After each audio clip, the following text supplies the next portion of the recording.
As far as you're concerned, this is episode 71 of the Unnecessary Nonsense podcast. We totally didn't already record episode 71 that was lost to the sands of internet time. I'm Carlos, that's Dave. I'm going to do the intro in a second. I just want to give you a chance to come up with a witty retort. Too late. Sometimes I like to throw Dave off. I'll literally throw him something. So now he gets to stand there like, I'll probably take the clip where he's just standing there like, open gate, like, and then boom, intro. How's it going, and it worked for you, Carlos. It worked for you. I was not prepared for that. That's the beauty. You got to be prepared for everything, man. That's true, especially with you. I'm just prepared to shut my mouth until the intro comes on. But then, hey, there was no intro, and that's right. And then there was. Yeah. Well, actually, I'll share with you after. So it's not really a topic of conversation because it is a sport, so to speak, but it's kind of a different kind of sport. And I've mentioned it before on the podcast. This weekend they were doing the CrossFit Games. And they were having to do it in kind of a modified way, obviously, coronavirus and all that. But I'll give you a little background on that, but I'll explain why the Be Prepared for Everything actually fits really well. It's actually very funny. We won't spend much time on it because, again, it's not a sport you can look at in the same way. There's no score. There's scoring, but it's not the same kind of thing. But yeah. I'll explain more. It'll only take a couple of minutes, but we'll talk about it. So otherwise, how are things? Things are pretty good. Going golfing again tomorrow. Look at you. I know. Playing 18 with my brother. Well, it's going to be a little chilly now. So you guys, it's full-fledged sweater weather, I would think. Oh, absolutely. But it's still, it's still good to get out, walk around, and hit the ball. This course is not on Lake Ontario, therefore I shouldn't be hitting my first shot into the drink. But who knows where it goes. But I'm looking forward to it. In terms of that, nothing else really major going on. Just a lot of like family time at home. We've been doing we have a lot. I don't know if I told you this. This is kind of boring, but whatever. I'm going to tell you anyway. Most of your stories are. Please continue. We got a lot of trees at our property, which means a lot of leaves. So we've been introducing George to raking the leaves and playing in the leaves and jumping in the leaf piles, which he's enjoyed, kind of, sort of. So there's that. And we went to a farm today, and that was entertaining. George enjoyed that, and they do like wagon rides behind a tractor with a view of like on the top of the escarpment overlooking Dundas Valley. So that was kind of cool. Okay. So I'll take it. Look at you. Hashtag family man. The excitement. Sounds fair. How about you, Carlos? So this week was interesting in the sense that I was getting acclimated. Now I'm full-time at my place of employ. So that was kind of fun. But also it means updating the LinkedIn, which means you get the standard kudos. So it's funny because it's like technically I'm doing the same job. Obviously I get my fancy new title, which is basically the same as my old title. But just getting acclimated to all that. And I was explaining to Dave that through a quirk of the way everything works, if everything is right, I should have 4 consecutive paydays, which is good because it also lets me get caught up on everything. Property taxes are coming up here. Hashtag homeowner problems. So that's coming up for next week. The week after the beginning of the month. So that's going to be a thing.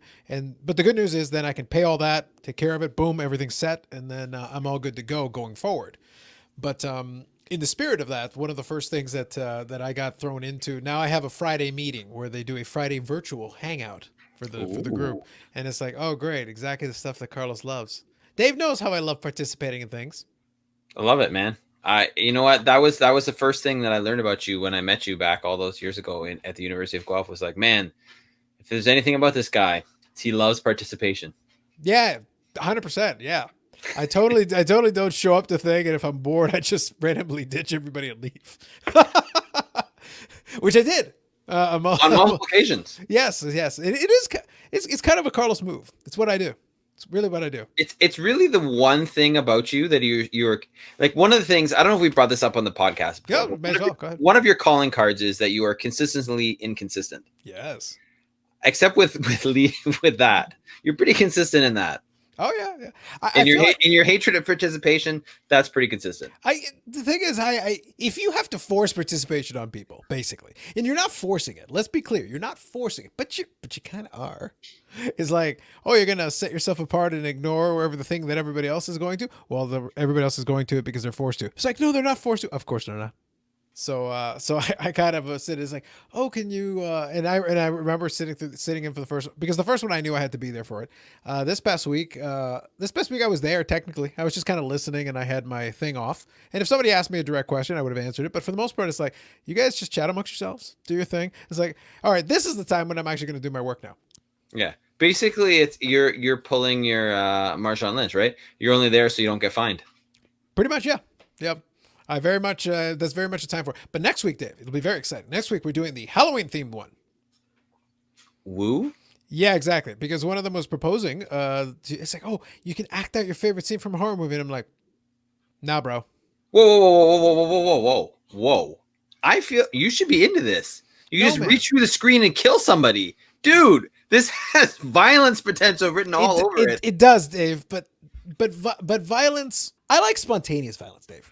I initiate the violence. If it's scheduled, if it's at a certain time, it's like, okay, it's your turn. Right. No. Then it delves into the dark waters of participation, and then it combines participation with effort. Like this is everything I'm against. All of it I'm against. Respect. Yep. Yeah. So on that point, I am very consistent, Dave. I am against participation, and I'm really against effort. Like super against it. Yeah. No, that's a hard pass for me. So the alternative was just like, oh, you can do a spooky background. Yeah. Okay. Let me take 5 seconds. Google Halloween stuff. Boom. Background. Not even spooky Halloween stuff. I love. Please tell me that was your exact Google search. Yes, it was. No, I love it. It was like the 3rd or 4th picture that came up. It was perfect. I was nice. Like, done. We got this, bros. We got this. The Google provides again. As it often does. But yeah, so that was another thing that was going on with it. And then I mentioned it, Dave, earlier. Now I'm sitting in my fancy new gaming chair. So apparently the parents were off at Costco and they came across these for a decent price. I think it was $179, which for a gaming chair is pretty good. I was actually looking up gaming chairs because I'm like, okay, if I have to work in the office all the time, obviously we're going to be doing that for the foreseeable future, well, going into next year for sure. And then beyond that, there's a good chance that the company is going to be going to a system where they'll still have the offices, but I think it's going to be less of them. And my understanding, again, this is all tentative, up in the air, depending on what's going on, but the leaning seems to be that we'll be using those more as collaborative spaces, which is code for, seriously, you're not coming into the office again. Unless you absolutely have to and we have to do a thing or whatever, then fine. Because realistically, they've come to the conclusion that a lot of businesses have. Do we really need to have you all come into the office? Yeah, exactly. Because then we have to pay up for all this office space. That's expensive. And then we've noticed that the majority of you can have your meetings and do your stuff online, and it seems to be working fine. Just seems easier to be like, yeah, just keep doing it from your space. If that's the case, you need a comfy chair. Yep. Very important. So this is with lumbar support. And I was joking with Dave that it's like, all right, so this is the first time probably in about 20 years that I've sat in a chair that forces lumbar support on me, where it's like proper sitting posture. What is this? Yeah. So I was like, okay, fine. I'm still getting acclimated to it. It's like, okay, we'll figure it out. Although I do like the armrests. The armrests are a good bonus. That's key. Very much so. But yeah, so it's been a lot of that stuff. And then I did make 2 purchases. One related to kind of my other YouTube channel, which is mostly I do for fun. So I picked up this camera. So this is a Sony A6 6400 camera. I've been playing around with it a little bit. It's pretty cool for what it is. These things are still moderately expensive though. They're not like cheap cameras, but it is a nice camera that I'll be using for a while. So this is about $1,500 Canadian with the lens. Wow. So not a little bit of a spicy meatball. But our friends at Amazon, and I like this feature. You can do interest-free installments. Nice. And then I can use the Amazon card and get the points on the installments as well. Sweet. So I was like, we'll take that. That sounds good. So I was like, okay, yeah, I wanted to buy the camera anyway, but if I can break it up into pieces and not pay any extra, that's a win. We'll take that. Yeah, absolutely it is. Yeah. So that's fine. So it literally just charges my Amazon card every month, and then I pay the Amazon card. Perfect. And then it's like, all right, cool. Great. Less work for me. That's awesome. And the second thing, very exciting. This is the most exciting one, Dave. Get ready for it. I'm ready. I bought an air fryer. Nice. I was like, air fryers are sweet, man. Yeah, I was looking at it and Amazon also had that on sale for half price. So I was like, which one did you get? The brand escapes me. I can actually We have a Tefal. It's quite good. Yeah, I was looking at a couple of different ones and I can tell you actually because I highly recommend French fries in it. Yeah, well, I've been in that same vein. There's some there's one of the brands of like fries that make different like restaurant style is what they call it. Okay. But one of them is like these thin sliced restaurant style, which is McDonald's. So basically, they're they're sliced exactly that way. So they look exactly like McDonald's fries, but they're excellent. They actually are quite good. And in an air fryer, I think it would like take it to like another level. I could get my Probably. It crispiness. probably would, man. Yeah, I could get my crispiness. It's an Ultrine air fryer. Okay. So it's about a 4-liter electronic air fryer. So I'll have to give it a go. I haven't had the chance to try it much yet, but I've taken out its box and now I'll do it. So that's hashtag house owner, kitchen stuff. Yeah. But you know what? That kind of stuff, I mean, we rearranged our family room today, put a new shelf in, and now the room is suddenly divided into 2 rooms, basically George's play stuff and the couch, TV, recliner, and it worked better. It's one of those things you move something and you're like, wow, this room is 10 times better than it was before. Why didn't we do this when we moved in? Yeah. Well, at the same time though, you guys did just move in not that long ago. So April, then I know, but yeah, things, and especially during COVID times, getting furniture and everything moves a lot slower. So yeah, because even I've been at this condo for 6 years now, and from time to time I'll go in, and like I said, the chair is like step 1 in rearranging this office because because I'll probably replace this desk, and I can tell you all of you are going to be very excited about this conversation, but we're having it anyway.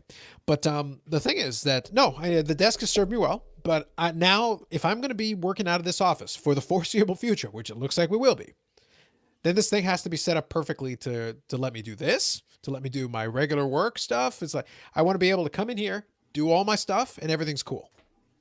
That's kind of the game plan. We want to have it set up like that so I can do it. And then the second monitor is going to be usable for work, and it's going to be usable for right now, all that good stuff. So it's changing your environment and refining it to make it work for you, whatever that is that you're doing.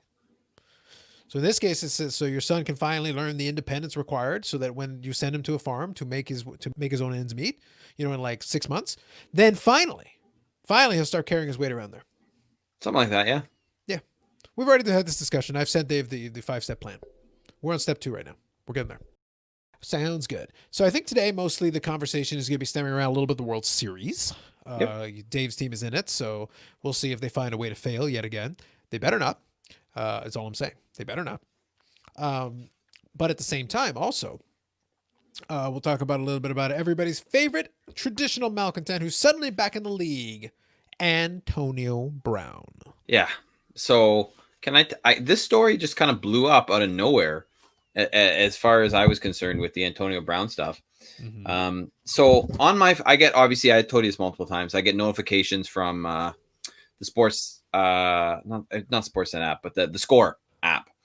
Okay. So yesterday I got 6:06, 7 o'clock. So at 6:06, I got a notification that said he's visiting Tampa Bay and there's interest, mm-hmm. which I was not aware of. Mm-hmm. Right. I'd never heard anything about this before. At 7 o'clock PM, mm-hmm. the deal is finalized. And then at 7:18, I got the same story again with a different title about the deal being finalized. Like, I read the article, it's exactly the same. And at 9 o'clock this morning, I got here is the timeline of Antonio Brown. So either it was an extremely slow news day or this story matters. I will let you, the viewer, decide. In fairness, what else was going on in sports at the time? No, I don't know, the World Series. So in fairness, what else was going on in sports at the time? Fair enough. And I'm a baseball guy, but the reality is there is, and we'll get to that in a minute after we finish the Antonio Brown talk. I will say, though, it's kind of a spoiler. Even I, as a known hardcore baseball guy, I think I've watched like 4 or 5 innings of each of the games. Like, I haven't watched them in entirety. I haven't watched consecutively or kind of here or there, everywhere. A little bit here, there, and everywhere. Like, I'll be honest. Like, the Dodgers don't really interest me that much. I don't really think they're that interesting to watch. And Tampa doesn't do anything for me. So it's like, I'll watch it. And as we get into the potential elimination games, I'll be like, all right, let me sit down. I'll probably sit down. I'll have to force myself. I'll be like, because I've been watching it on the second screen. Yeah. While I've been doing other stuff, editing my own content or doing whatever, and I'll just have the game on. But what I'll probably have to do is I'll probably have to shift over to the laptop and go to the living room and just put it on the big screen right there in front of me from the get-go. And probably that'll make it a little easier to kind of pay attention to it a little bit more. Because right now it's like, look, until we get to the elimination games, this World Series is going to be one of the most anticlimactic ones. And like I said, we'll talk about it more in a couple of minutes, but that's my opinion. I'll explain why, though, shortly. So for now, let me just say, though, when you were getting the notifications, did at any point you got a notification that says, oh, Antonio Brown's looking to sign for the Bucs, and then... No, I don't care if it's the same, if it's the wrong sport. It was appropriate. it's always appropriate. Mm. No, I feel like I should have because here's the thing, and I'll go to this so just so people know that are listening in case they don't already know. He signed a 1-year deal for just over the league minimum. Yep. There's potential for bonuses, for performance. Yeah. He's suspended still. Yep. Until the end of week 8.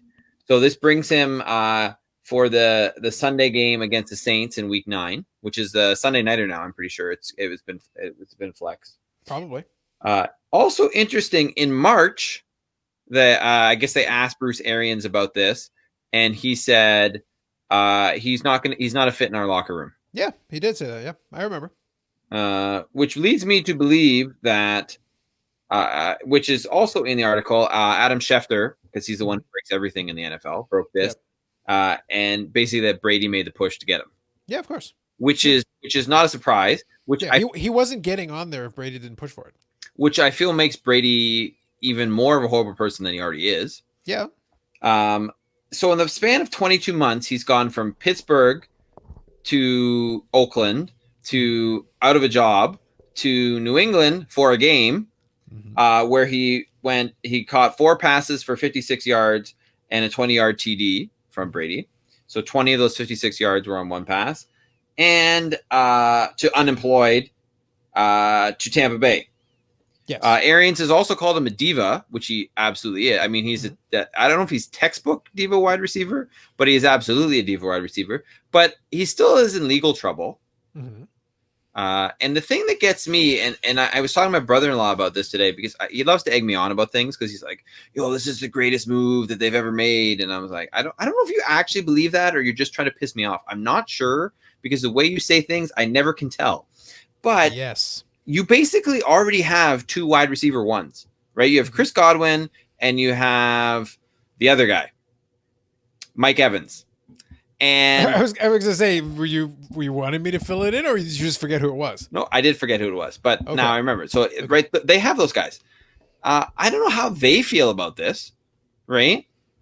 You know what I mean? Like, do I think this moves their offense into some unknown stratosphere now because Antonio Brown and Tom Brady have such great chemistry? They played 1 game together. Yep. Right. All right. We already know Tom Brady is the faux GOAT. That has been explained on this podcast in detail. Yes. You know what I mean? So yes, I mean, it's low risk in terms of money. Absolutely. But I don't think this is a good move for Tampa Bay. And I think there's far more to lose from this than there is to gain. Yeah. I think anytime the reality, Bruce Arians said that because he was trying to quash this early, but obviously it didn't work. He just lost a power play to Tom Brady. Because Bruce Arians doesn't have the cachet that a Bill Belichick does. Tom Brady was able to pull this stunt with Garoppolo in New England, but it was because he played the one card he had in New England. Like in 20 years, he was able to successfully play one card. That was the only time that he was able to basically overrule Bill Belichick, because Bill Belichick was holding, to use the term, Bill Belichick kept his pimp hand strong the whole time in New England. You knew where the power lied. Yep. So Tom Brady could complain as much as he wanted, but basically Bill Belichick would be shut up and get back on the field. The one time Tom Brady played the card, he was able to do it successfully, but that was like his get out of jail free card. He had the one time he was allowed to use it. In Tampa Bay, Bruce Arians is basically Tom Brady's water carrier, like whatever Tom Brady wants. So that's kind of the way they've got it there, and that's unfortunate for him because now it would just take Antonio Brown doing 1 or 2 disruptive things to immediately mess with the chemistry of that locker room. That team is tenuous because, like I said, Tom Brady is not. I didn't think Tom Brady was the GOAT ever, but I had reasons for it.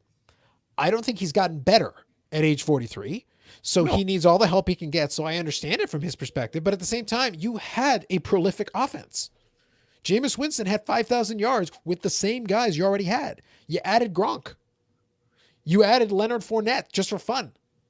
So you're telling me we keep bolstering this up and now we needed Antonio Brown really too? Exactly. Him? So like, how inadequate are you then? You know what would fix Tampa Bay? A new quarterback, apparently. Because it seems like they have everything Potentially else. one who had LASIK eye surgery. Yeah, but I'm saying seriously. This feels to me like if they were like a piece away and maybe their wide receiving core was inadequate. Like, jokes aside, I don't want him, but an Antonio Brown-esque player would be like a multiplier in like a Green Bay because I don't have a solid number 2. Yep. So something like that, like a Green Bay would actually be a stronger or even a place like a New Orleans right now where they're Sure. wide receiver 1 and wide receiver 2 are down, right, for different reasons, but or a team like that has a long-term injury or lost a free agent or something like that. Yeah. So the reality is, and I'll kind of take this Antonio Brown talk and shift it to another wide receiver as well, because I think there's a good segue here. But the reality is, the reason I don't care about the Antonio Brown move is that I don't think it moves the needles for the Buccaneers in any way, shape, or form. Even if he behaves himself and plays well, it doesn't move the needle because you already had good wide receivers. It wasn't like you had bad ones. You actually had a pretty decent wide receiver core. And also, here's another thing on that point, right? Because this is just a general thing, right? Yeah. How many sets do you see where 3 wide receivers are lined up? It's not common, right? Or 3 guys that could potentially play like as number 1, depending on the team, obviously. But 3 guys that like could be a number 1 wide receiver on some of the teams. But it's not a common move. So you know what I mean? How much does it change? I don't know how much it really does, right? Like, it in some people's minds, this has put them over the top and they're 100% going to win the division and win the Super Bowl. They may yet win the division. I still highly doubt that they're going to win the Super Bowl. Yeah. So. No, the reality is, I don't think, if you thought they were a contender before, I don't think this has changed your mind. It didn't hurt, but I don't feel like it was necessary. But at the same time, if you didn't think they were a contender, I don't know how trying to so on paper it would make sense, right? This would be like going into the Madden video game being like, let me just load up on every position. Well, the thing is, you got to throw, if you're going to throw it, you got to throw it to somebody. And you've got 2 other wide receivers who are like, okay, well, we already have to kind of split touches and potential reception, targets. And now you want to split it another way. Plus occasionally you like to throw to Gronk too. And we've got Leonard Fournette and we've got all this, thing. It sounds good on paper, but at the same time, it's like, okay, is Antonio Brown going to be cool basically being a decoy? I don't think so. Are these other guys going to be cool basically being decoys in certain drives? No, probably not. Unless they keep winning, in which case they might be a little more tolerant of it. But at the same time, what if they reel off a couple of losses? Mm-hmm. All of a sudden, your offense remember, here'd be the best way because we didn't get a chance to comment on it. Tampa Bay beat down Green Bay. It wasn't because the offense was that good. The offense, just so we're clear, well, I should say Tampa Bay, just so we're clear, 7 of those points were on a pick 6 where Aaron Rodgers was getting harassed by the defense. And they did a good job stifling him and holding him down and, messing with his rhythm. And another one was a return for a touchdown. Well, that was 14 of the 38 points. That's special teams. Yeah. That was 14 of the 38 points right there. So you actually scored 24 points as an offense, which is not bad, but that's not like amazing. Doesn't sound prolific. As good as 38 points. And we also know that Green Bay's defense is not that good. Yeah, they're suspect at best. So what happened was a combination of Green Bay's issues reared their ugly head, which I stated repeatedly were there. And I don't worry about when Green Bay has a prolific offense. I think I've literally said these words on this podcast. I have seen this show before where at some point they get exposed for their deficiencies because they're there. They've been there since day one. The fact that they can have some good days against some inferior competition. Yeah. And they can hold their own against certain other competition. Yes. But what happened when they faced off against San Francisco? Jimmy Garoppolo was on the other side. Jimmy Garoppolo was just kind of okay. Well, what happened? They ran them out of the building.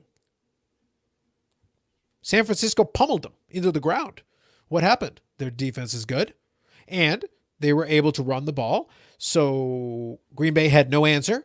So they just ran them out of the building. Yeah. It didn't require Jimmy Garoppolo to throw for 300 yards. That wasn't necessary. Well, if you go back and look at the stat line, Tom Brady threw for 166 yards and 2 touchdowns. And on the other side, Aaron Rodgers had a horrific game, which means he threw for 150 odd yards, barely under Brady, and he threw for 2 interceptions, one of them going for a pick 6. Well, there's your difference in the game right there. Yeah. It was closer. Let's put it this way. Green Bay played about as badly as they could play, and it was still closer than the score showed. So I'm not impressed by Tampa Bay right now. No. I don't think they're a bad team, but that performance didn't impress me. It also didn't shock me. It wouldn't shock me if Green Bay rebounds and plays a little better this week, and it wouldn't shock me if Tampa Bay lays a couple eggs down the stretch. Yeah, I mean, by no means are they elite, right? No. And nothing has happened to change my opinion. I will keep changing. I will keep evaluating the data as it comes in. But right now, it was a good score. It looked good. But I also have to look. What did Tom Brady do?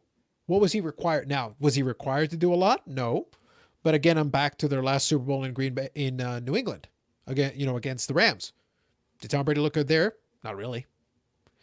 In the Super Bowl, they want to give the MVP to the quarterback almost every time. They gave it to Julian Edelman. Yeah. Which tells you something. Absolutely does. And that was in a win. So let's just be clear. In a win, they were like, you're not the guy. You were there. Congratulations. But it wasn't because of you. Yep. It was more because of Julian Edelman. So it's like I said, Tampa Bay, we'll see. I wouldn't like it if I was Bruce Arians because he's basically been undermined. He'll put a positive spin on it, but of course it will. Because I mean, you have to at this point. Yeah. Right. Because you still have, I mean, regardless of anything, you still have the chance to potentially, I mean, the chance is there to, win the Super Bowl. Sure. Right. And you have to think if you're in Tampa Bay and you're a member of that team, you got to believe you can win the Super Bowl. Yes. But what the thing is also does now is it sets him up in two areas. Number one, he got undermined, which doesn't do a lot for his credibility, especially since he did say that they didn't want Antonio Brown earlier. So now he has to kind of, they're going to show the replay of that clip. Oh, for sure. I mean, that's probably going to be a main talking point on, ESPN and Fox and all the preview shows, the NFL preview shows tomorrow. Yes, correct. If it wasn't already today. Yeah. And then there's the other aspect of it. So now on paper, you added an all-pro wide receiver, not recently, but in not too distant past. You added another all-pro wide receiver to already a prolific wide receiving core, to Gronk, who might be the best tight end, in history, to the faux goat. So you've stacked up all this talent. What happens if you fall short? Bruce Arians can ride his own train out of town as well, because they're going to look and go like, wait, you couldn't win with this? Yeah, exactly. That's going to look bad. Yep. It didn't set him up to succeed. It set him up to look worse. Like I said, I think it's an overrated team, but now the expectation will be increased accordingly. Of course. Whether he likes it or not. Absolutely. And they're going to have a target on their back as a team, as a franchise. So that's just something to bear in mind. It's just something I'm throwing out for everybody to consider. In my traditional Brady bashing ways. Of course. Yes. But let's talk about another wide receiver real quick before we get to the World Series. For sure. Julio Jones. Yes. Yes. He's potentially on the trade block. That's a report that was out there. And I laughed because in one of the shows they did point out the obvious. One of the potential it's not, I don't think anybody else has really speculated that it's in play right now, but like one of the most obvious places where if they could make a deal, they would be Green Bay. Because I'm like, yes, give me another wide receiver I can use. That'd actually be a really good fit for him. It would. To be honest. That's what I'm trying to get at. I feel like I would love to have somebody that could take some of the pressure off Devontae Adams and give the defense something to think about. Like, I'll just put one guy. I'll put Devontae Adams on one side and I'll put Julio Jones on the other. Pick your poison. Yeah. I like that. Man. That creates some space. That opens up the field a little bit. And that would be kind of cool. And it gives some room to Lazard. It means Valdez-Scantling gets. So now, if Valdez-Scantling can figure out his ability to catch the ball, that wouldn't hurt either. So then you've got another couple of guys who could potentially catch the ball, but it takes the pressure off. That would be a big deal if they could pull it off. I think it'd be kind of cool. And Atlanta's in free fall mode, so like I don't know what keeping Julio Jones around is doing for them anyway. Nothing. But what was interesting to me is that another one that was pitched out there is like there's a possibility they would also consider trading Matt Ryan as well, which would be funny. Yeah, it would. You mean that? And also weird because starting quarterbacks of his caliber don't get traded. It's true, but Atlanta's not doing anything with him or without him. So it's not like he would be an interesting if you were Atlanta and you kind of realize, okay, this isn't going to work, at least not soon. He would be a compelling trade piece. Oh, for sure. But think about how far Atlanta has fallen since the 28-3, lead they had on the New England Patriots in the Super Bowl. It is, yeah, sure. And the thing is, Matt Ryan was an MVP that season, so like all those things. But again, if the cupboard feels bare and you want to refill the cupboard, that's a compelling trade piece because you could get some interesting things. Because Matt Ryan has not played like horrifically. No. Even the Dallas game, they were up. So they played well enough to get a big lead, and then they screwed it up. So it's like, it's not like they are not capable of generating offense, and he's responsible for that too. So it's like, it's not like you've got a fully depressed asset. As a team, you're not doing well, but the individual components seem to be like still have some value. Yeah. So if you're Atlanta, you got to at least think about it, because if you could get a compelling offer, you could very quickly rebuild if you could find the right things. Now, mind you, one of the rebuild pieces that a lot of organizations have, it's really hard to find a starting quarterback. Yep. It's really hard. You can ask a lot of these teams. And much to my chagrin, one of the other ones that's regressing at an incredibly breakneck speed is good old Baker Mayfield out in Cleveland. It's like, oh, God, you're so bad. So trash. I wasn't hoping for good, Turnbull. I was hoping for adequate. All I wanted was adequate, and that might be a stretch right now. On a side note, just for shits and giggles, some point in the future when life gets somewhat normal, whether it's back to normal or the new normal is just good enough. 2024, maybe, and we can and it can happen, and we can do it safely. We need to go to Cleveland to a game, because I just feel we need. I feel that team needs to be mocked in person by both of us. Great, fantastic. Yeah, it's like, hey guys, what are you doing? It's like, did you realize, like, I already explained this to you the other day. It's like, and I think we talked about it in the podcast. I explained the whole Cleveland bachelor party thing. It's like, really? It's like, wait, that's one thing. That was weird. But you did bring that up again. Back to Cleveland again. But you get tailgating this time, Carlos, which you didn't get last time. Great. Fantastic. Well, last time I did the opposite tailgating. I go, I'm going to sleep in. I'll show up to the game when I can. Yeah, and you came like the third inning. It was awesome. Yeah, I enjoyed it. I went over to Dunkin' Donuts, tried their iced coffee. Questionable. Very questionable. I was going to say, wasn't it very questionable? It was extremely, it was the most question. I asked questions. There's only one other time, and we'll get into the World Series talk in a second, but now I've got a good segue. I'm doing this now. The only other time that I had greater questions was the infamous Dairy Queen. They had, in Canada, Dairy Queen, they had a thing called the moulatte. Are you familiar with that one? Does that ring a bell? Yeah, it rings a bell. Obviously, it's not something I would have ever had. But it was, I thought, I gave it a shot, but it was like, it was so bad that I think I took a couple of sips of it, walked outside the door, took a couple of sips of it, and I'm like, straight in the trash, 95% full. I was like, this is crap. Yeah. I was like, God damn. I think I got further along to the Dunkin' Donuts iced coffee. The moulatte is the high watermark of God damn. I'm not even trying. Nope. Yeah. That was just straight. Nope. We're moving on. And then I walked over to Timmy's and got an ice cap. We're moving on. Oh my goodness. Hashtag questionable beverage choices. Yeah. No doubt. No doubt. Sure. Yep. So anyway, so in that vein, let's do this here. World Series? Yep. 1 second. Here we go.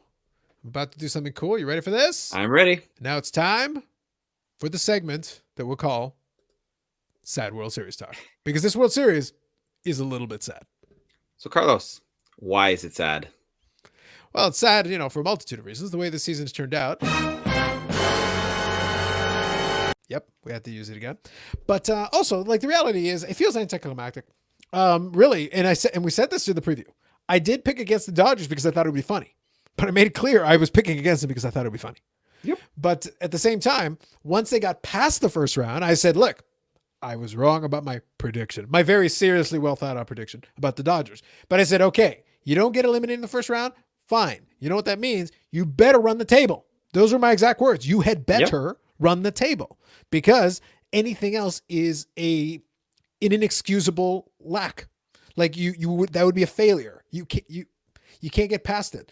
You have to, as far as I'm concerned, you have to win this World Series. Mm-hmm. I bid a beautiful hedge bet where I put in the Astros, because if the baseball guys are feeling vengeful, the Astros would have been in the World Series. And I put the Dodgers in there, and I got great odds on both of them. I stand to do very well if the Dodgers win. So I'm rooting for them in the sense that I like money.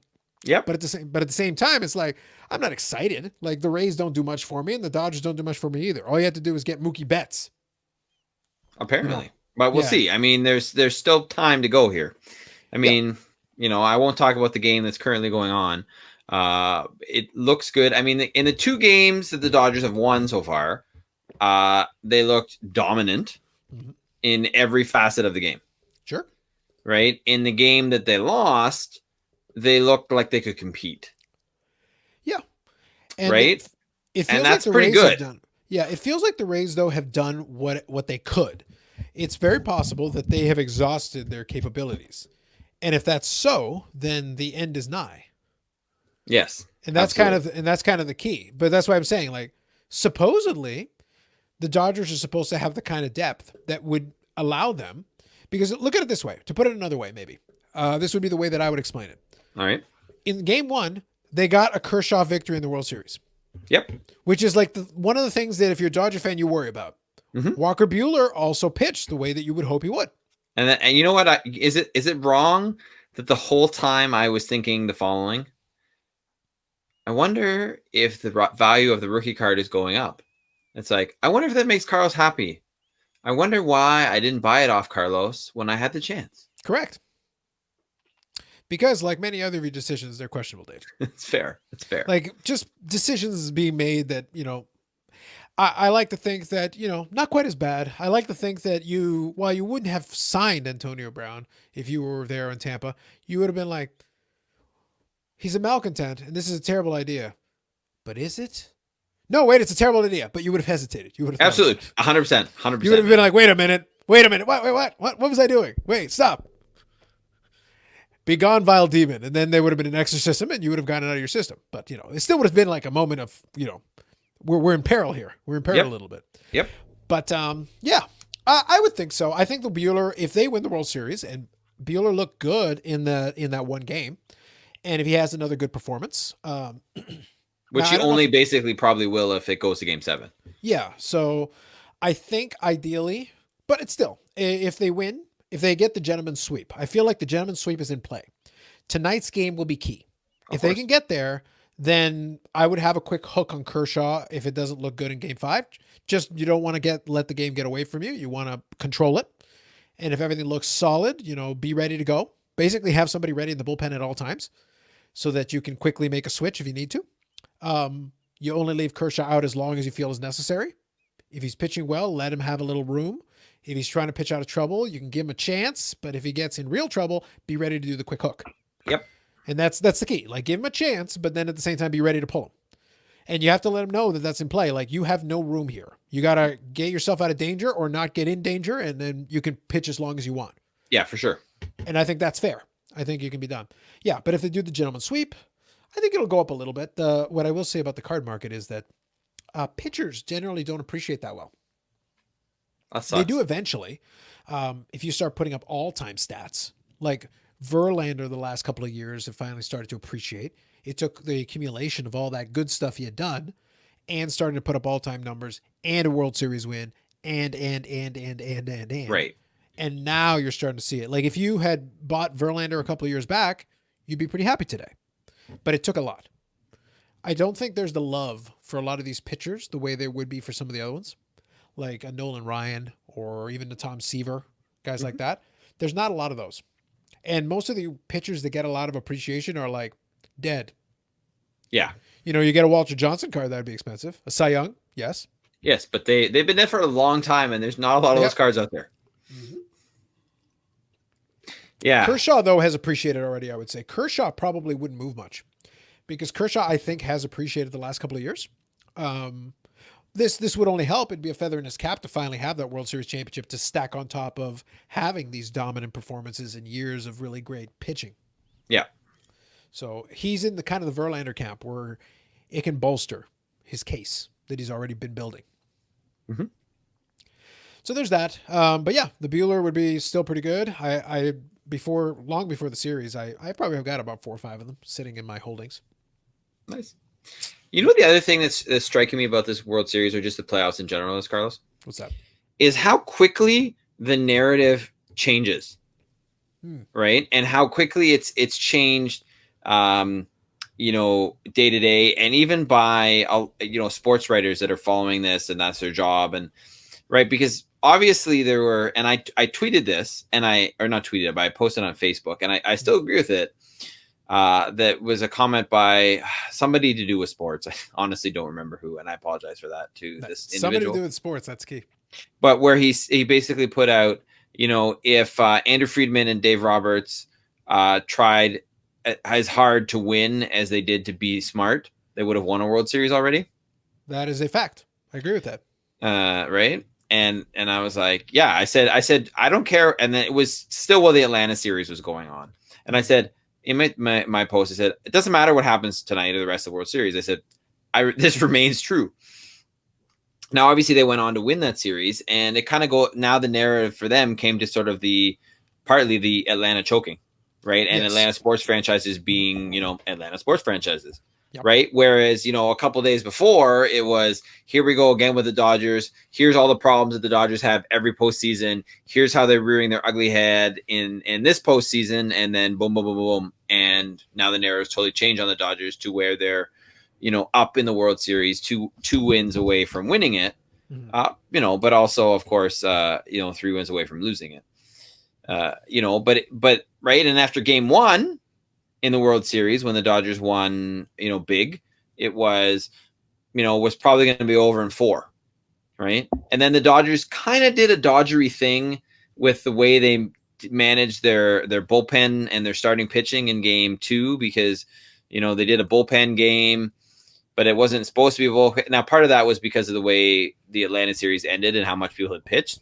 But, their starter went, one inning and an out, like one in the third inning. They did one of those little "you're getting cute," right? And they lost that game. Now it ended up being, it was 2 runs that lost, so it ended up being a competitive game. And now it's I have a question for you though. Yeah, go ahead. For you, based on what you just said, is it Dodgery or simply dodgy? Well, it's probably both, to be fair. Yeah, but I just feel like Dodgery is a reach. I'm sure somebody's written that, but I'm like, no, you could just go dodgy. I feel like dodgy is perfectly fine. And I get it. Like, I understand it in part because you knew that, you were going to run into an issue with one start. Like Kershaw, after the series ended, Kershaw lined up perfectly for game 1, regular rest, great. Buehler lined up for game 3, maybe even an extra day rest, but at least regular rest because he pitched in game 6. So you knew those games were good. And it was basically the other one, somebody else could start game 4, but you'd have to kind of leave them for a few days. So you knew you'd have somebody rested for game 4. It was just a question of what are you going to do in game 2? And they went, Gonsolin in May, and that didn't work out so well. But we'll see what happens. But now after winning last night, again, quite handily, it's like, here we go again, right? And I don't know if it's that I haven't paid attention enough before, but it just feels to me like in this World Series and these playoffs, the narrative changes, basically on a daily basis. Yeah. Well, so this is an interesting question. What I would say to you is that it is something that is not necessarily new, but it is something that is more prevalent, I feel, in some of the other sports. But see, there we go. I like it. I like how maybe we should do this on a regular basis now of what we're talking about. I was playing around with this on one of my other live streams, so I like it. It's a handy I do like it, Carlos. Yeah. So the thing is that a lot of the other sports have a lot more of this just because of the nature of it. Baseball, with so many games, it's really hard to turn on a dime that way because you do a 3-game series, you're not going to change your narrative mid-series. You could try, but it would be really weird.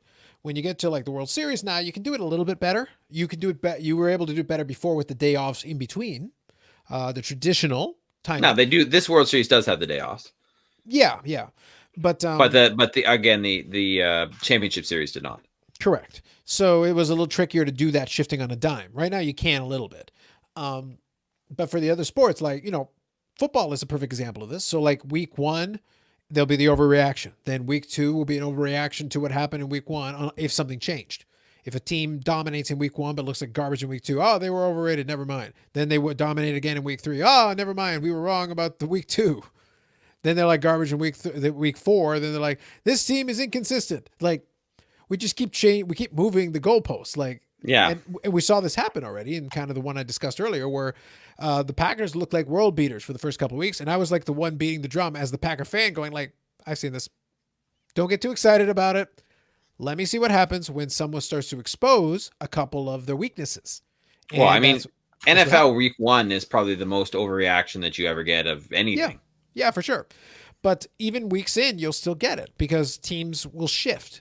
They'll really look bad in a certain performance, but sometimes it's a bad matchup for them, or Hmm. sometimes they have an inherent. These teams are supposed to be studying the tape on these other teams. So if Yep. you identify a weakness, you have more data with which to draw your conclusions. And if you have the personnel to exploit it, you're like, okay, the teams in the first couple of weeks didn't realize this. Now we have enough tape. Oh, I see a hole here. We can Hmm. take advantage of it. And everybody going forward will also have that piece of data now. So they'll be able to adjust. But now the Packers also know what that weakness is if they didn't already. So now they can adjust. So if the Yep. Packers come back and play better in the next week, it's like, oh, everything's right in the world. Well, maybe it is, maybe it isn't. But hopefully Green Bay adjusts the same way that Tampa Bay adjusted. And if Tampa Bay comes out next week and plays like garbage, well, then what are you going to believe? Yeah, And then the exactly. team that crushed, Green Bay, again, if Green Bay wins handedly in their next game and Tampa Bay loses, then so what did the previous week mean? Hmm. My answer is teams keep adjusting, teams keep adapting. You're going to find out because each team, there is no flawless team in the NFL right now, No. and there aren't in a lot of these sports. Like there is no flawless team. Even Kansas City, as strong as they looked with all the offensive weapons, they've had a couple of games where they've won, but struggled a little bit against what's on paper inferior competition. But they've won. So, on to the next game. But at the same time, like they've had some struggles. And I think they lose to Oakland? Oh, sorry, Las Vegas. Didn't Yes, they lose to Las Vegas Raiders? they did. What does that mean? So is Kansas City not good anymore? I think they're still good. Of course. It's, Yeah. like one game, it Mhm. doesn't mean anything, really. Yeah. But again, on the other side, what does it mean for Vegas? Is Vegas actually good? I don't know. Yeah, I don't know. Correct. That's what I'm trying to get at. But you had a conclusive result. Las Vegas did win that game. They won clean. They won legit. It's not like Patrick Mahomes was injured or something. That team was fully loaded to bear with Yep. all their offensive weapons, and Las Vegas had their weapons, and they were able to beat them. Hmm. But what does that mean for next week? I don't know. And also, after that, Kansas City, I think, also played Buffalo, and actually played them pretty close for a little bit. I Yep. believe it was Buffalo, right? Yeah. I mean, obviously, it ended up winning. It ended up being a very comfortable Kansas City By win. the time it was done, yeah. But there was a stretch there for some of the game where they were at least Buffalo was at least hanging in there. Yep. But again, what does it mean? Mhm. If Buffalo's good, then it means Kansas City has a couple of things they need to work on. If Buffalo's kind of just okay, then it means Kansas City has more things to work on. If Buffalo's legit, then hey, good job, guys. You hung in there for a little while. You just need to work on a couple of things. Yeah, exactly. Keep progressing. That's what I mean. Like as we get more data, more weeks go by, I'll be able to better tell you what does it mean. Does Kansas City have a flaw that we haven't fully identified yet? Maybe they do. Did Las Vegas like max out what they could do and that was just like the peak of their season? Maybe. Hmm. Does Buffalo have the ability to continue ascending? Perhaps. Because New England right now is trying to figure out its identity, trying to find its way as well. Like right now, there's a lot of these teams. Like I said, Tampa Bay coming off this one. If you wanted to believe that Tampa Bay is now on the ascent, awesome. They look good. Now again, if they have a bad game this next upcoming game, the next couple of games they lay an egg somewhere in there, the narrative will shift 180 degrees. Tom Brady's too old. This team is full of things. Antonio Brown lit himself on fire in the middle of the thing and ran into the crowd. Like All what are we legit possibilities. I'm still waiting for Antonio Brown to become the mascot. well, what's Tampa Bay's mascot? I don't know. It's probably some kind of pirate. Sir Pirate. No, I don't know. I feel their mascot's name's got to be something like Billy Buccaneer or something generic like that. I don't actually know. But don't you think Sir Pirate would be a bit redundant? Because I feel like pirate is almost its own title. Yeah, no, for sure. Yeah, like being a proper pirate. It's like, sir, that is unnecessary. Literally unnecessary. You don't need to be Sir Pirate. That would be like, what if he's Sir Pirate Esquire? Even better. Like, I like amazing. it. I'm actually okay with that. I'm okay Yeah. with it. Yeah, Esquire. Yeah, he just walks, but then he's a pirate and he's like a douchey pirate. Like he comes out with a monocle and Of course, why not? he's dressed like half Jack Sparrow and half like Mr. Peanut with the top hat. Do it, I want man. you all to take that visual back with you now. Yeah, I wish we could find that. Do you see what I've done, Dave? I know. I mean, This is it's somebody that's listening to this needs to create that and send it to us. You know, all I'm saying is now I want you all to visualize what I just did there. Just visualize it and realize the brilliance right here. yeah, that's true. I mean, we did bring the people Crazy Face Ronaldo. Don't forget. It is a fact. It is a fact. This is quality content, is all I'm Right. saying. But yeah, all right. But that's really the way it is with that. Let me put a button on the World Series talk then for a little bit. All right. I do think it. There's nothing definitive here, but I do think if LA completes this game here and closes it off, I think it'll be curtains. I think it would be gentleman's sweep most likely, which is fine. But I do think it is going to be a subdued. So kind of leaning back to my original point from earlier, I think it is going to be a little subdued. Of course, the fans will be happy. You know, they won, and there are some fans in the stands here, so it's not like it'll be devoid of any crowd participation. There'll be certainly some. I just don't know if it'll. It's one of those things where we'll remember if they do. Again, if they do, we'll remember it, and it'll count certainly. But it'll just be like, yeah, you remember that season? Yeah, that was kind of a weird year. Yeah. And I don't think it'll be, or it could be like, for a lot of people like 81, right? Yeah. But I think enough time has gone by where it's like a lot of folks will. The good news for them is that nobody remembers that. Well, I shouldn't say nobody. I would say anybody that isn't like more of a baseball historian or somebody who was really following the game at that time, they'll just see who won the World Series and they won't understand the context. Right. And I feel like people will look back on this and say, 2020, okay, with pandemic, COVID, but will they remember, oh yeah, that was the 60 game season. And yeah, we had expanded playoffs for the first time. Will they remember all that?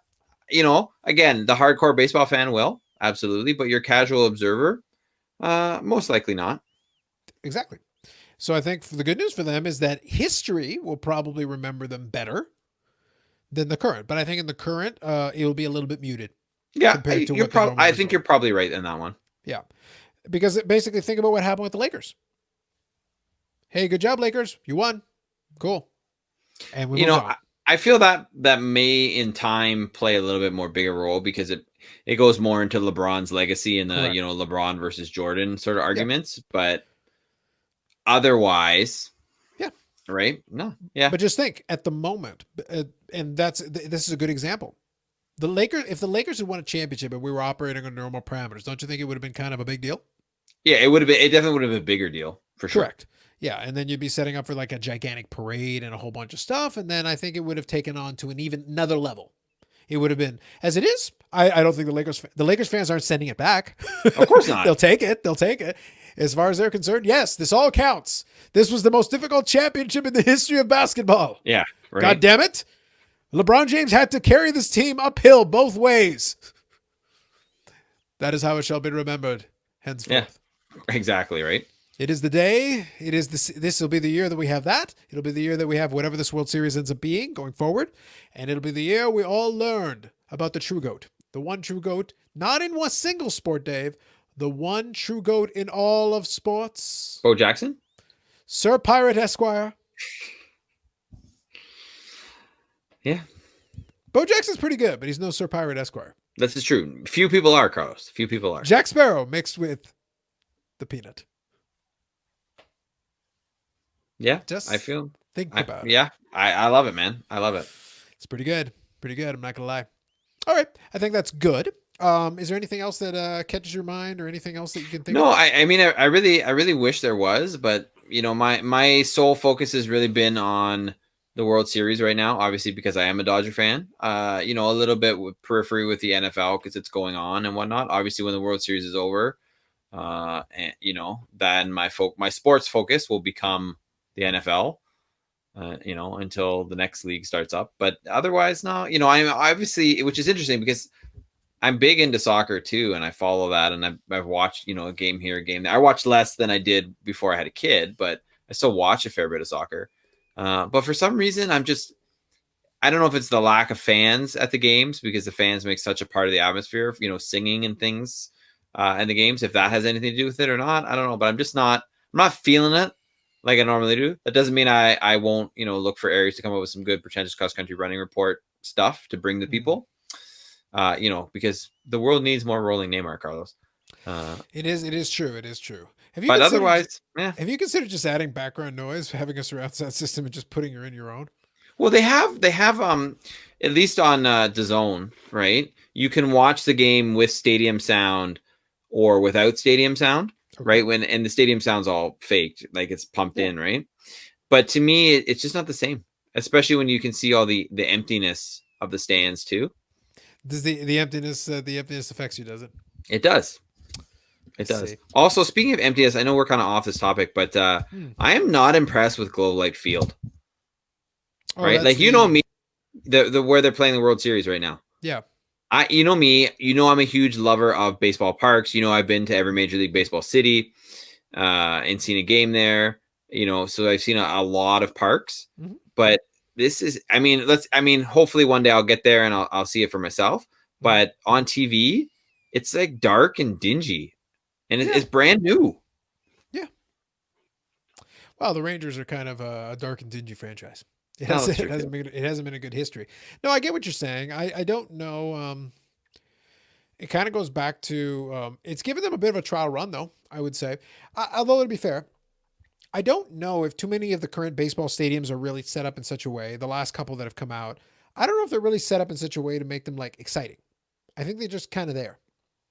It's really hard to come up with like an interesting because again, a lot of them do come off as kind of cookie cutter. Not like Skydome cookie cutter, but we'll do a quirk.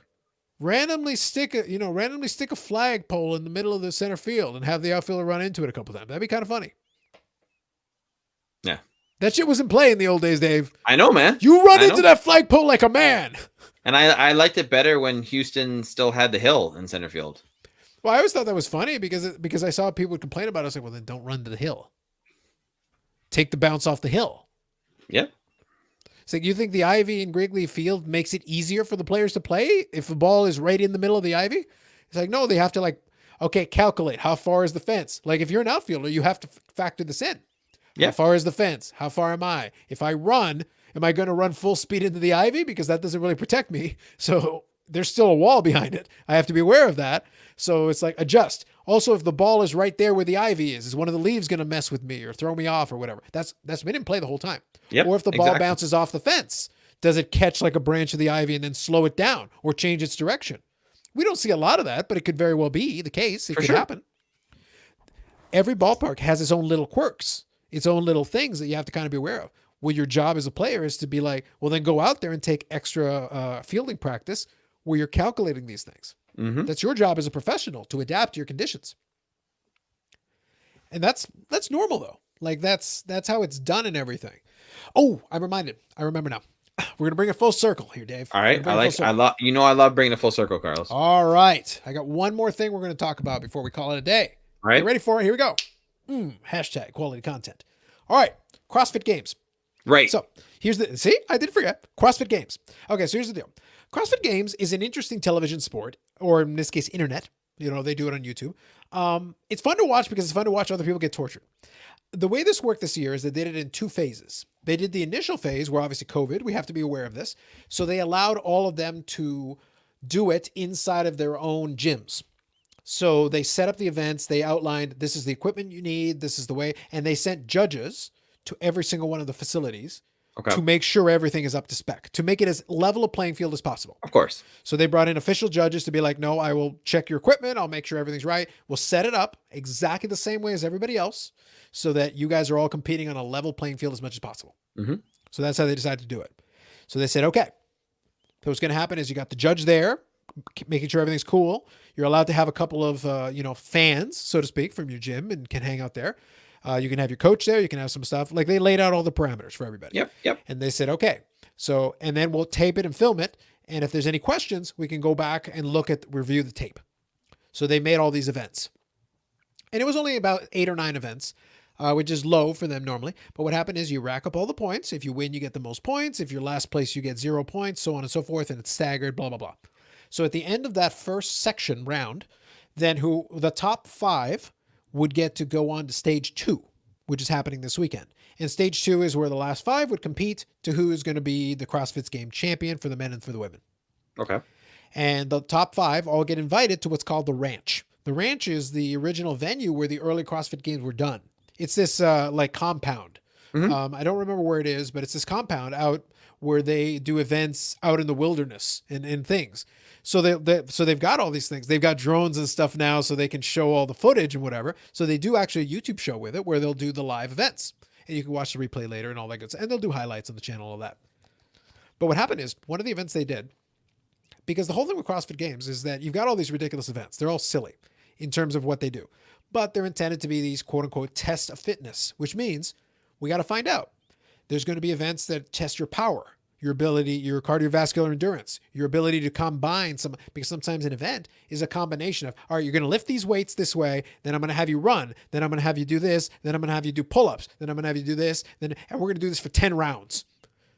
Other times it's like, there was an event that was in last year's where it was basically, they did a rowing marathon. Okay. Like, you ever seen the rowers? Mm-hmm. But they did a marathon. So 24 miles of rowing. That's a long row. Which meant that even if you were pretty good at it, you were rowing for comfortably 2 hours. In addition, and this was your last event of the night after you had already done other events. That's crazy. So you're already tired, and then I'm going to make you row for 2 hours and 24 miles. So now it's a mental test. It's like you have to be able to hang in there and keep going for 2 hours. And when you're done, you keel over and possibly die. Which some of them almost did because it was asking a lot. Of course. So in this one, they had an event outside that was basically a trail run. It was literally a trail run because, like I said, this is out in kind of a wilderness area. So the trail run was about 3 miles. But the thing is, the guy who programs is the person who comes up with the events. These events change every year. So they modify the events. So you could figure out an event completely. Next year, we're not doing that event. Next year, maybe we'll do a variation of it and make a twist, change some aspect of it. So remember what led me into this was the idea of when we did the intro and you weren't ready and then I switched it up on you. Well, the whole philosophy of the way they do it is you have to be prepared for everything. Right. They don't tell them what the event is. They will give them components of it. They say, this is what we're going to have you do to begin. And then just pay attention. You'll receive instructions. Right. And usually you get the instructions at the last minute. But sometimes they say, okay, so do this. And then at a certain point, there is a surprise. They tell them there's going to be a surprise. Be aware of that. Because at some point, they could change something or do some kind of a twist. So in this particular event, they were doing a 3-mile trail run. Okay? 3 miles. During part of it, they did it up a hill. A 55-degree incline, which you had to run for almost a kilometer up. Right. A 55-degree incline. And then you're going down also. And then you're going back up. And then you're going down. And then you're twisting and you're turning and you don't really see. There's a path paved somewhat-ish, but not really. It's a trail. So imagine you go out on a wilderness trail and you're running. And you're doing this against the other it's 5 people in left. So you're doing this against the other 4 people. But you're doing this. And remember, they told you there's a twist. They didn't tell you what the twist is. So now strategically, you're like, okay, it's a trail run. What's the twist? Because it's about 3 miles, they say. They called it 3 miles plus or minus. Okay. That's what they called it. Because they didn't say it was 3 miles. They said 3 miles plus or minus. So you're doing this, you're going, and there's volunteers there making sure you're going in the right direction to make sure, to help you, whatever. So what happened is the leaders got to the end of it. And if you're watching this live, you're getting it live. I watched the replay a little bit just to check it out. So when the leaders got to the end, one of the leaders is Matt Frazier, who's won this thing 4 times. So he got there at the end and he crossed the finish line and, good job, because there's a finish line and there's some people there cheering, a handful, but there's some people there cheering and all that. So you get to the finish line and the guy who's programming this is named Dave Castro. He's there waiting for them at the finish line. And he goes, good job, man. All right, now turn around and do it again. And at first, Matt Frazier was literally looking and he gave him the finger because he's a joker and sometimes he'll like play practical joking. He goes, no, I'm serious. Turn around and do it again. Go back the other way. And then they had to go and do the 3 miles back the other way, exactly the way they came with the same uphills and downhills. They didn't tell them that. So whatever pace they did it at had to be a pace that allowed them to potentially, by the way, we're just going to double this. It's actually 6 miles. We lied. we left that out. So I hope you didn't burn yourself out in the first 3 miles trying to do this super fast because you're going to need to do it again. Oh, gosh. Yeah. So in the men's competition, it didn't have an impact in the end because Matt Frazier was able to win it again. But Claire Toomey, who's the female version of Matt Frazier, because she's won the championship about 3 consecutive years. Mm-hmm. She was leading going into the finale. And then she was basically told the exact same thing. You got to turn right around and go right back up. In that instance, one of the other competitors was able to pass her because she had gassed herself in the first half, but she was still there in like the top 2, top 3. Yeah. So, and she's still dominating right now because she's very good at it. But that is an example. Like, imagine you're doing a competition. You think you're done. Oh, by the way, no, sorry, that's only the first half. I hope you're not tired. Got to do it again. And then there'll be more events tomorrow. So I hope you don't gas yourself on this one. That's crazy, man. Yeah, but there's a strategy though. So think about it though. There is a strategy. One of the themes of the games is supposed to be, they tell these guys, we'll give you information, but we're going to give you incomplete information oftentimes. And sometimes we'll change things up. We already know what the twist is. You don't. Mm-hmm. So you need to be prepared for anything we may throw at you. That's part of the test. That's part of this competition is we may change something up on you that you weren't expecting and you couldn't have possibly planned for it. And that was the point, which makes it interesting. Absolutely does. Yeah. So it's one of those things because at any point they could randomly throw a monkey wrench into the whole thing. It's like, you thought you knew what was going to happen. Wrong. Yeah. Yeah. So it was very funny though, watching the reaction of Matt Frazier when he told him, it's like, yeah, you're going to have to do it. It's like, yeah, you got to go back. And he's just like, and the other guy reacted to it quicker because the guy behind the number 2 finisher was directly behind him. It was literally like feet behind him. He crossed the finish line second. But then as soon as he said that, the other guy was just like, all right. So the other guy became first place for a couple of minutes because he was able to recover quicker and just go like, all right, screw it, I'm going. Yeah. Yeah. So eventually Matt Frazier did win because he was well set. His conditioning was excellent. So he was able to do that, but it's and the commentators were talking about it.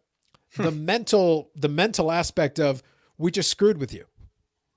You thought you were done, but I hope you're ready to reset and go again because we're going to make you do it. And the thing is, how do you know they wouldn't have made you do it a third time? Yeah. So now, like in the back of your mind, and the commentators were talking about it, they're like, so it's like the other aspect of it is like, now the competitors can't assume anything about the rest of the competition because they've already proven that they will change it up on you like that. Right. It was part of Dave Castro's plan, but what else could he be doing? So all the competitors now have to think. So they're going to go to bed thinking about like, okay, what other twists has this guy come up with? Because he's a masochist. Mm-hmm. And the thing is, Dave Castro enjoys torturing these people who are extremely fit and extremely good at what they do. He likes to see like, I bet I can make one of you keel over. Let me figure out how. Yeah. So anyway, so that played into the whole theme of be prepared for anything. I like it, man. I like it. There you go. Put a button on it. # quality content. Look at that. A little bonus info for you folks. I feel we did a solid job today, Carlos. Yes, indeed. Yes, indeed. And I did that all with a headache because I'm a man. I'm not exactly 40, but I'm a man. But you will be soon enough. Yeah, well, as will I. You do what you can. You anyway, do, man. So that's it for us this time around. We'll come up with something else. For the most part, we got through this one without incident, so it should be up on iTunes, Spotify, Google Play, wherever you get your podcasts, as well as the YouTube channel. Watch the YouTube channel. You get my facial expressions. You get to see, the pictures I put on the screen. You get repeated Rob Manfred. You get # quality content. Like, man, you guys are missing out. And now we have Dave as our official person who does crap on Facebook because I'm too lazy and I've already got enough shit to do. So now you have another way of being able to see all your episodes. That's true. So for myself and Dave, that is episode number 71, take 2. You never saw take 1, but I assure you it was. And you never will. You never will, not now. All right, so that's it for us. We'll catch you in the next episode of The Unnecessary Number.